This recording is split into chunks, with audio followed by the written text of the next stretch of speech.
नमस्कार, तुम्हा सर्वांचं स्वागत आहे आपल्या मराठी इन्स्पायर्ड या युट्यूब चॅनलमध्ये. तर बघा, माझी लाडकी बहीण योजना पुन्हा कागदपत्रांमध्ये बदल झालेला आहे. नवीन आजचा जी आर आलेला आहे. बघा, तारीख बघा 12 जुलै 2024 म्हणजे आजचा जी आर आहे. शासन निर्णयात मोठा बदल करण्यात आलेला आहे.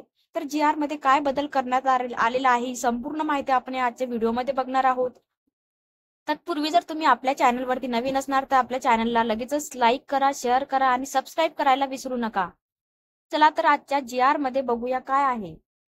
तर इथे तुम्ही जी.आर बघू शकता. मुख्यमंत्री माझी लाडकी बहीण या योजनेच्या अंमलबजावणीमध्ये सुधारणेसह व्याप्ती वाढवण्याबाबत. इथे दिनांक बघू शकता तुम्ही 12 जुलै 2024 म्हणजे आजच्या घडीचा हा जी.आर आलेला आहे. प्रस्तावनामध्ये बघा, प्रस्तावना दिलेली आहे. इथं राज्यातील महिलांच्या आर्थिक स्वातंत्र्यासाठी आणि त्यांच्या आरोग्य आणि पोषणात सुधारणा करण्यासाठी आणि कुटुंबातील त्यांची निर्णायक भूमिका मजबूत करण्यासाठी महाराष्ट्र राज्यात मुख्यमंत्री माझी लाडकी बहीण योजना राबवण्याबाबत शासन निर्णय 28/6/2024 अन्वये मान्यता देण्यात आलेली होती.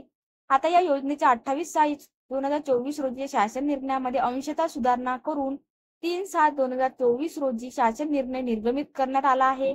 शासन निर्णय 5/7/24 अन्वये मुख्यमंत्री माझी लाडकी बहीण योजना अंमलबजावणीसाठी वर्ग महानगरपालिकेच्या वार्डस्तरीय संरचना असल्याने या महानगरपालिकेच्या क्षेत्रातील तालुकास्तरीय समिती ऐवजी वार्डस्तरीय समिती गठीत करण्यात आलेली आहे.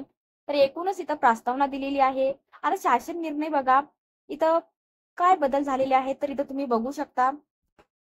तर पहिले इथं बदल सांगितला होता की तुम्हाला रेशन कार्ड लागणार आहे. तर याच्यामध्ये असा बदल करण्यात आलेला आहे. सदर योजनेतील कुटुंबाची व्याख्या खालील प्रमाणे. तर याच्यामध्ये जे नवविवाहित महिलेच्या बाबतीत तिचे नाव रेशन कार्डवर लगेच लावणे शक्य होत नाही. तर ज्या महिलांचे नाव म्हणजे ज्यांचे लग्न नवीन झालेले आहे त्यांचे नाव लगेच रेशन कार्डवर लावणे शक्य होत नाही. त्यामुळे विवाह नोंदणी प्रमाणपत्र असलेल्या अशा नवविवाहित महिलेच्या पतीचे रेशन कार्ड हे उत्पन्नाचा दाखला म्हणून ग्राह्य धरण्यात यावा. तर याच्यामध्ये हा बदल झालेला आहे. ज्यांच्याकडे ज्या महिलेचे लग्न नवीन झालेले आहे, ज्यांचे नाव आता अपडेट केलेले आहे, त्या महिलांना रेशन कार्ड ऐवजी त्यांच्या पतीचे रेशन कार्ड हे उत्पन्नाचा दाखला म्हणून ग्राह्य धरण्यात येणार आहे. हा इथं बदल करण्यात आलेला आहे.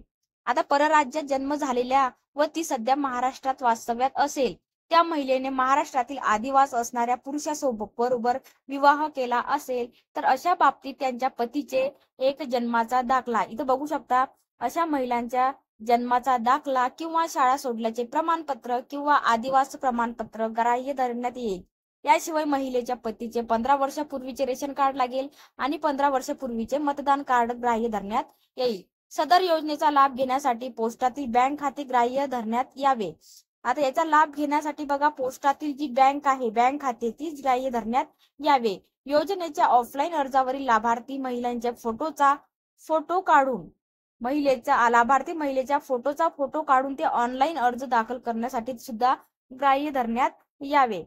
सदर योजनेअंतर्गत नागरी व ग्रामीण भागातील बालवाडी सेविका, अंगणवाडी सेविका यांचे समूह संघटन, मदत कक्ष प्रमुख, आशा सेविका, आपले केंद्र व आपले सरकार सेवा केंद्र यांना पात्र महिलांचे अर्ज भरून घेण्यासाठी प्राधिकृत करण्यात आलेले आहे. म्हणजे तुम्ही इथं जाऊन तुम्ही तुमचा ऑनलाईन किंवा ऑफलाईन अर्ज भरू शकता. केंद्र शासनाने विविध शासकीय योजनांचे लाभ प्रणालीद्वारे देण्याची प्रक्रिया कार्यान्वित केली आहे. तर इथं बघू शकता तुम्ही, अशा प्रकारे इथं याच्यामध्ये बदल करण्यात आलेले आहे. तर हा संपूर्ण जी.आर आजच्या घडीचा आहे, म्हणजे 12 जुलै 2024 म्हणजे आजच्याच घडीचा हा जी.आर आलेला आहे. तर सर्वांनी याचा जास्तीत जास्त महिलांकडे किंवा जास्तीत जास्त शेअर करावा. कारण ज्या महिलांकडे रेशन कार्ड नाही, म्हणजे रेशन कार्ड ज्यांचे नवीन लग्न झालेले आहे, अशा महिला आपलं नाव आता अपडेट केलेलं आहे, त्यामुळे त्यांना लगेचच रेशन कार्डवर त्यांचा 15 वर्षाचा पुरावा राहणार नाही. त्यामुळे त्यांनी त्यांच्या पतीचे रेशन कार्ड उत्पन्नाचा दाखला म्हणून दिले तरी चालेल. तर अशा प्रकारे इथं चेंजेस झालेले आहेत. आणि जे परराज्यात जन्म झालेल्या महिला आहेत त्यांच्यासाठी सुद्धा त्यांच्या पतीच्या जन्माचा दाखला, शाळा सोडल्याचा प्रमाणपत्र किंवा आदिवास प्रमाणपत्र इथे हे ग्राह्य धरण्यात येणार आहे. अशा प्रकारे या योजनेत बदल करण्यात आलेला आहे. आजच्या घडीचा जी.आर आहे. सर्वांनी हा जी.आर बघून घ्यावा. तर अशा प्रकारे माझी लाडकी बहीण योजना याच्यामध्ये कागदपत्रांमध्ये बदल झालेला आहे. आता जी.आर आहे. तर अशाच महाराष्ट्रातील बातम्या, योजनाविषयक माहिती जाणून घेण्यासाठी आपल्या मराठी इन्स्पायर्ड या YouTube चॅनलला सबस्क्राईब करा. बेल आयकॉन दाबायला विसरू नका. जेणेकरून आपण जे डेली व्हिडिओ अपलोड करतोय त्याचं नोटिफिकेशन तुमच्यापर्यंत पोहोचणार आहे. चला तर भेटूया असेच एका नवीन व्हिडिओमध्ये.